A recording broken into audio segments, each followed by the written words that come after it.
For WLCSports.com, I'm Matt Friedman, and this is our football Week 2 preview as Wisconsin Lutheran travels to take on Trinity International Saturday at 1 o'clock. I'm joined by Coach Dennis Miller in his 14th season as the head coach of the Warriors.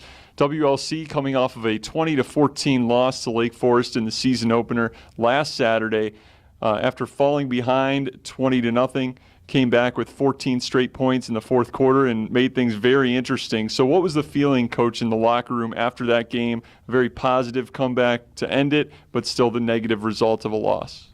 Well, I think you hit it on the head. There was the feeling that probably we let one slip away from us.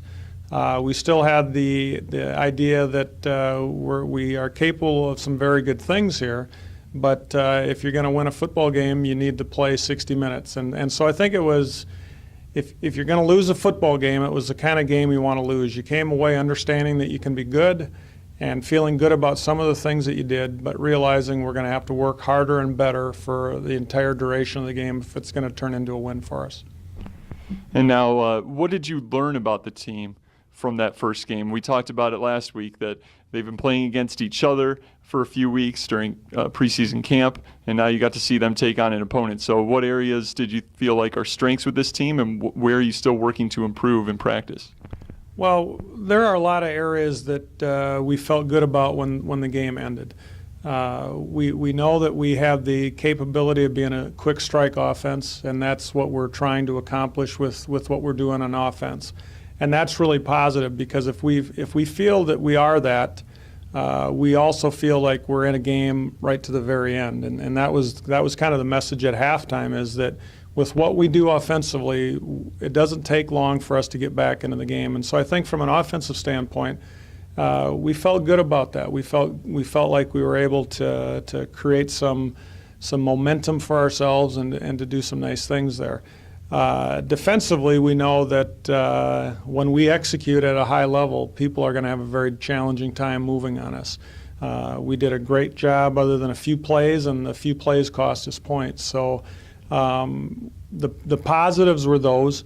Defensively, the negatives are obviously just complete execution, play after play after play. And that's just going to be more reps in practice, more understanding of what the offense is trying to do against you, and then executing.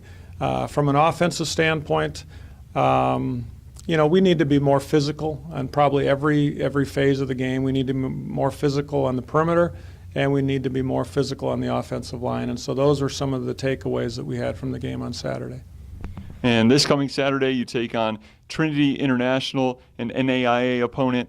Last week, they had a 49-3 victory over Concordia, Michigan to open their season. What did you see from them on film this week?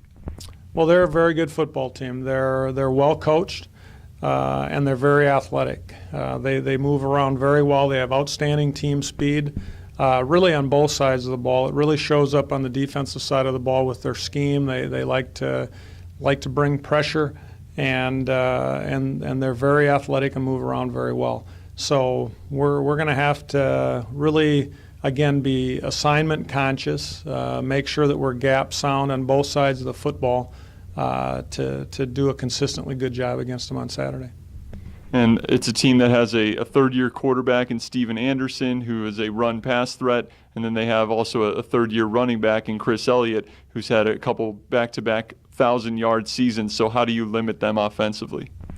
Well, and they are very, very good football players, those two guys.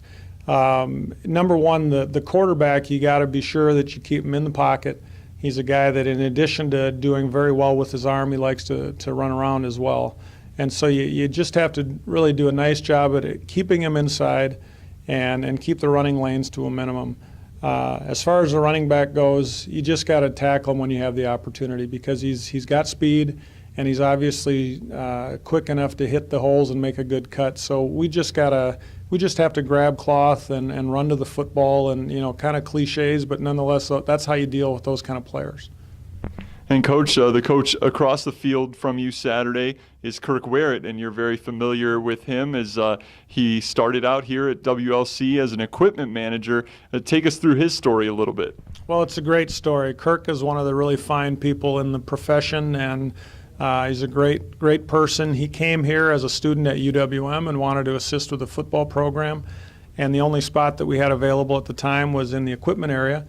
And so he helped us as an equipment man, but also then took advantage of the opportunity to sit into meetings and learn what he could about our offense and so on. And then from there, he's just had some really nice moves. He went to the University of Utah and went to UNLV, and then ended up at Tri-State, first as a coordinator and now as a head coach. So he has a very successful story and path to where he's at right now. And finally, Coach, what are the keys to picking up a victory Saturday at Trinity International? Well, I think number one, we have to be better on our special teams. You know, we had some plays that didn't go the way we wanted to last week, and so we have to pick up the pace on our special teams. Defensively, we just have to execute and do it consistently.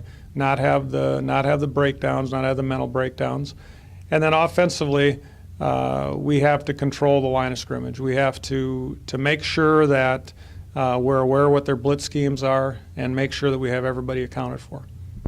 The Warriors and the Trojans will kick off Saturday at 1 p.m. You can join us on the live audio broadcast starting at 12:30 on WLCsports.com.